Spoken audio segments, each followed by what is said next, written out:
कितने चेहरे लगे हैं चेहरों पर, क्या हकीकत है और सियासत क्या। सागर खयामी की ये लाइनें लोकसभा चुनाव से पहले का मंजर बखूबी बयां कर रही है, क्योंकि ये पहली बार नहीं है जब कांग्रेस पार्टी पर तुष्टीकरण की राजनीति करने का आरोप लगा हो, और ये भी पहली बार नहीं है जब कांग्रेस पार्टी से लोगों ने किनारा किया हो। तो नया क्या है और कांग्रेस को अब कौन सा गहरा सदमा और दर्द मिलने जा रहा है, जिसकी सियासी गलियारों में चर्चाएं काफी तेजी के साथ होने लगी हैं। यही आपको बताएंगे हमारे खास शो टर्निंग पॉइंट में। नमस्कार, मैं हूं आपके साथ सायमा और आप देख रहे हैं कैपिटल टीवी का खास show turning point. Pramod Krishnam के बयान से कांग्रेस में बवाल, क्या सचिन पायलट भी कांग्रेस को छोड़ेंगे? जम्मू कश्मीर से लेकर महाराष्ट्र तक बवाल, क्यों कांग्रेस से अलग हो रहे बड़े बड़े नेता? मिलिंद देवड़ा, बाबा सिद्दीकी, अशोक चौहान, आचार्य प्रमोद कृष्णम, जयंत चौधरी, इसके अलावा और भी कई नाम हैं जो इस लिस्ट को और ज्यादा लंबा करते हैं। इन सब ने कांग्रेस का हाथ छोड़कर बीजेपी या फिर एनडीए का दामन थाम लिया है। लेकिन अब जिस नाम की चर्चाएं सियासी गलियारों में हो रही हैं, कांग्रेस पार्टी से अलग होने को लेकर, अगर उन्होंने कांग्रेस को छोड़ा तो कांग्रेस का हाल बेहाल हो जाएगा और लोकसभा चुनाव से पहले ही कांग्रेस पूरी तरह से बिखर जाएगी, क्योंकि कश्मीर से लेकर महाराष्ट्र, गुजरात, मध्य प्रदेश तक कांग्रेस को एक के बाद एक जबरदस्त झटके लग रहे हैं, जिन्होंने कांग्रेस के आला कमान की टेंशन बढ़ा दी है। लेकिन अब इन नेताओं की लिस्ट में कांग्रेस के युवा और दिग्गज नेताओं में शुमार सचिन पायलट के नाम की भी चर्चाएं होने लगी है। जी हां, जब से आचार्य प्रमोद कृष्णम को पार्टी से निकाला गया है, उसके बाद से ही आचार्य नए नए खुलासे कर रहे हैं और अब उनके एक बयान के बाद सचिन पायलट को लेकर भी चर्चाएं होने लगी हैं कि वो भी कांग्रेस का हाथ छोड़ सकते हैं। तो क्या है आचार्य प्रमोद कृष्णम का बयान और क्या कहा है उन्होंने सचिन पायलट को लेकर, चलिए आपको बताते हैं। कांग्रेस से निष्कासित होने के बाद आचार्य प्रमोद कृष्णम लगातार कांग्रेस पार्टी पर निशाना साधते हुए नजर आ रहे हैं, जिससे कांग्रेस की मुश्किलें बढ़ रही हैं। अब इसी क्रम में मीडिया कर्मियों से बातचीत करते हुए आचार्य प्रमोद कृष्णम ने राजस्थान के पूर्व डिप्टी सीएम और कांग्रेस नेता सचिन पायलट और पार्टी के जनरल सेक्रेटरी प्रियंका गांधी को लेकर बड़ा बयान देते हुए कहा है कि सचिन पायलट का बहुत अपमान हुआ है, लेकिन भगवान शिव की तरह वो जहर पिए जा रहे हैं। उसी तरह प्रियंका गांधी भी की तौहीन हो रही है। आगे कांग्रेस नेता ने कहा कि जब ऑल इंडिया कांग्रेस कमेटी पदाधिकारियों के लिस्ट जारी हुई तो किसी के आगे ऐसा नहीं लिखा गया जो प्रियंका गांधी के बारे में लिखा गया। दरअसल प्रियंका गांधी को बिना किसी पोर्टफोलियो के जनरल सेक्रेटरी बना दिया गया। प्रमोद कृष्णम ने आगे कहा कि पूछिए प्रियंका गांधी से, वो राहुल गांधी की भारत जोड़ो न्याय यात्रा में हिस्सा क्यों नहीं ले रही हैं? ये सब कौन कर रहा है? क्योंकि हमारे अध्यक्ष मल्लिकार्जुन खड़गे एक रबर स्टाम्प है, तो आखिर कौन है जो ये सब कुछ कर रहा है?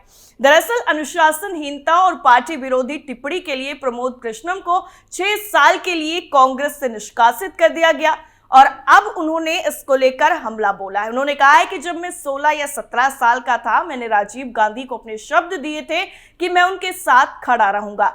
आज मैं पीएम मोदी को अपने शब्द दे रहा हूं कि मैं पीएम मोदी के साथ खड़ा रहूंगा, क्योंकि वो देश के विकास के लिए काम कर रहे हैं। हर कोई पूछ रहा है कि मेरी गलती क्या थी, चाहे मैं नरेंद्र मोदी, योगी आदित्यनाथ से मिलूं या राम मंदिर की प्राण प्रतिष्ठा समारोह में शामिल हूं। प्रमोद कृष्णम ने आगे कहा कि जब उनसे पूछा गया कि क्या वो बीजेपी में शामिल होंगे तो उन्होंने कहा कि उन्हें नहीं पता कि वो क्या करेंगे।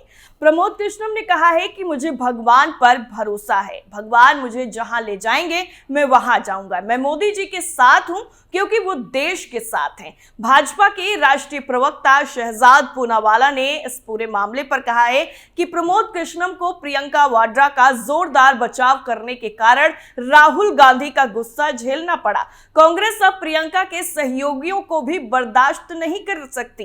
पूनावाला ने कहा कि जब वो कांग्रेस में थे तो उन्होंने आचार्य प्रमोद को सचेत किया था कि प्रियंका राहुल से बेहतर नहीं है, लेकिन आचार्य ने प्रियंका के प्रति वफादार रहना ज्यादा सही समझा। दरअसल कांग्रेस महासचिव केसी वेणुगोपाल की तरफ से जारी बयान में पार्टी ने कहा है कि अनुशासनहीनता और बार बार पार्टी के खिलाफ बयान देने की शिकायतों के मद्देनजर कांग्रेस अध्यक्ष ने प्रमोद कृष्णम को तत्काल 6 साल के लिए निष्कासित करने के उत्तर प्रदेश कांग्रेस कमेटी के प्रस्ताव को मंजूरी दी है। अपनी पार्टी विरोधी गतिविधियों के बीच में आचार्य प्रमोद ने 22 जनवरी को अयोध्या में राम मंदिर की प्राण प्रतिष्ठा समारोह में शामिल नहीं होने के कांग्रेस के रुख की आलोचना की और शीर्ष नेतृत्व के निमंत्रण को अस्वीकार करने के बावजूद उन्होंने इसमें भाग लिया।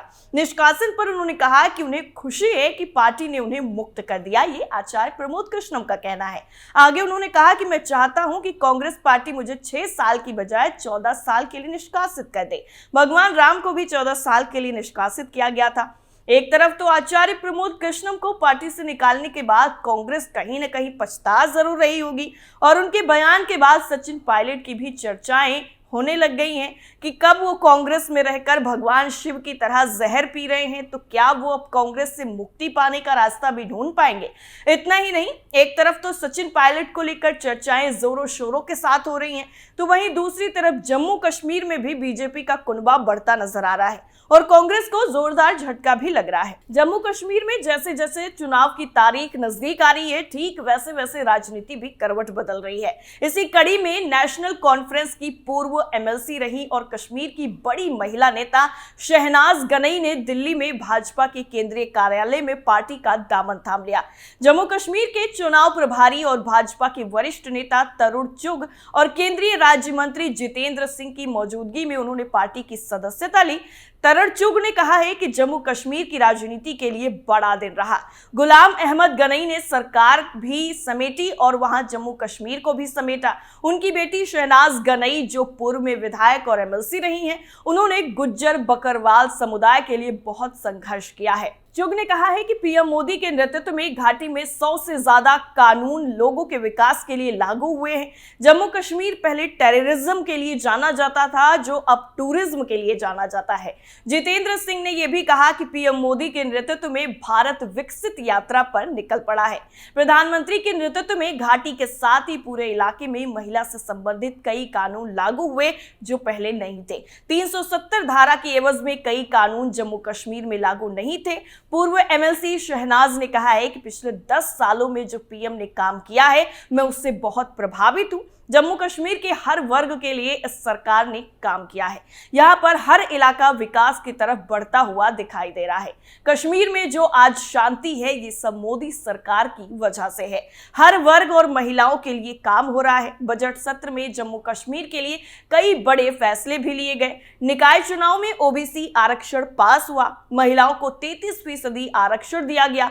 हम सब कार्यकर्ता नमो हैट्रिक बनाने के लिए भाजपा के साथ जुड़े हैं। इतना ही नहीं, महाराष्ट्र में भी कांग्रेस को जबरदस्त तरीके का झटका लगा, जिसने कांग्रेस को पूरी तरह से हिलाकर रख दिया। कांग्रेस के पूर्व मुख्यमंत्री अशोक चौहान ने कांग्रेस से इस्तीफा दे दिया। उन्होंने विधायक पद को भी छोड़ दिया। अशोक चौहान ने विधानसभा अध्यक्ष राहुल नार्वेकर को इस्तीफा सौंपा और इससे पहले मिलिंद देवड़ा ने 14 जनवरी तो बाबा सिद्दीकी ने 8 फरवरी को कांग्रेस पार्टी को अलविदा कह दिया था। अशोक चौहान के इस्तीफे के बाद महाराष्ट्र के एक और कांग्रेस नेता अमरनाथ राजूकर ने भी इस्तीफा दे दिया। सूत्रों के मुताबिक अशोक चौहान 13 बड़े नेताओं के साथ भाजपा ज्वाइन कर सकते हैं और इसके साथ ही महाराष्ट्र में सियासी हलचल भी तेज हो गई है। महाराष्ट्र के डिप्टी सीएम देवेंद्र फडणवीस, भाजपा नेता आशीष शेलार भाजपा दफ्तर पहुंचे और इस बीच में महाराष्ट्र कांग्रेस अध्यक्ष नाना पटोले भी दिल्ली के लिए रवाना हो गए। अशोक चौहान ने कहा है कि मैंने अभी कोई पार्टी ज्वाइन नहीं की है। कल शाम से मैंने खुद को पार्टी से अलग कर लिया था। मेरी कांग्रेस के किसी विधायक से बात नहीं हुई है। किसी भी पार्टी से मैंने कोई भी डिस्कशन नहीं किया है।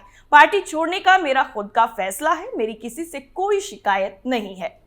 मीडिया रिपोर्ट्स की अगर माने तो उनके मुताबिक बताया यह जा रहा है कि 13 नेता अशोक चौहान के साथ कांग्रेस छोड़ेंगे और इसमें कई विधायक भी शामिल हैं। और अगर ऐसा हुआ तो महाराष्ट्र से कांग्रेस का एक भी राज्यसभा सदस्य नहीं चुना जा सकेगा। चौहान के कांग्रेस छोड़ने पर दिग्गज नेताओं के रिएक्शन भी सामने आ रहे हैं, जिसमें विधायक पृथ्वीराज चौहान के ने कहा है कि ये दुखद निर्णय है। चर्चा काफी समय से हो रही थी। हमने नहीं सोचा था कि वो ये फैसला लेंगे। उन्हें 2 बार सीएम बनाया गया, क्या गलत हुआ? वो किससे परेशान थे, इस बारे में वही बताएंगे। कांग्रेस विधायक दल के सभी सदस्य एक साथ हैं। वहीं भाजपा नेता अफवाह फैला रहे हैं, कुछ लोग उनके संपर्क में हैं। इस बीच में डिप्टी सीएम देवेंद्र फडणवीस ने बड़ा बयान दे दिया। उन्होंने कहा कि आगे आगे देखो होता है क्या। एमवीए के कई नेता हमारे संपर्क में हैं और मुझे विश्वास है कि वो भी बीजेपी ज्वाइन करेंगे। इससे पहले कांग्रेस के मिलिंद देवड़ा और पूर्व राज्य मंत्री बाबा सिद्दीकी इस्तीफा कांग्रेस से दे चुके हैं। इस तरह एक महीने में महाराष्ट्र कांग्रेस के 3 बड़े नेता कांग्रेस छोड़कर दूसरे दलों में शामिल हो गए। यानी कुल मिलाकर कांग्रेस के खेमे में उठापटक का माहौल है और एक एक करके नेता पार्टी से किनारा भी कर रहे हैं। और अब देखना यह होगा कि जो नए नाम की चर्चाएं हो रही हैं, यानी कि सचिन पायलट, क्या वो भी कांग्रेस से अपना रिश्ता नाता खत्म करेंगे या फिर कांग्रेस में ही बने रहेंगे। जैसे आपका क्या मानना है, हमें कमेंट करके जरूर बताइए। फिलहाल के लिए इतना ही। बाकी तमाम खबरों के लिए आप जुड़े रहिए कैपिटल टीवी के साथ। नमस्कार।